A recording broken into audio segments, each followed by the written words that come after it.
Hello, Sula here from MistyHilltops.com. Thanks for stopping by.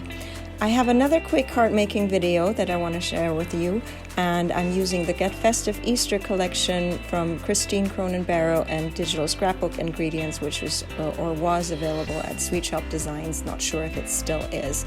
And so this is based on a template that I share as a freebie on my blog, but even without the template you would be able to quickly imitate a card like this. It just has a bunch of paper flags, and I just cut or cropped the digital pattern papers to this, and I am then just forming a line across the page there. That card base is my page, and there will be that strip that goes across, but here I'm just using that strip to make sure that I'm lining up everything in one straight line, though it doesn't really matter because I will be covering up the top part of the flag. So and if it's uneven at the bottom, it doesn't really matter because it's flagged. So but again, I was using that paper strip there to just make sure I can align everything in one line, and now I'm just eyeballing it. Then I'm ready to add that paper strip, and I have also distressed the edges of each of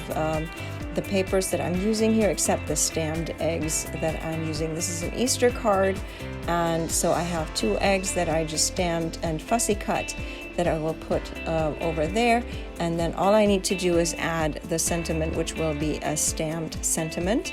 So I'm getting ready to grab my stamp, and it says Easter blessings to you, and I usually try to do the stamping first just in case something goes wrong and I'm not using all the pretty papers, but in this case I wanted to make sure it aligns with this paper strip across the page, but it worked out all fine.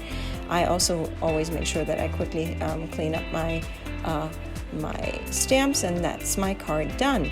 I'm going to leave you with some more close-ups. I hope you enjoyed this video. Give it a thumbs up if you did. Consider subscribing, and I hope you have a great day. Thanks for watching. Bye.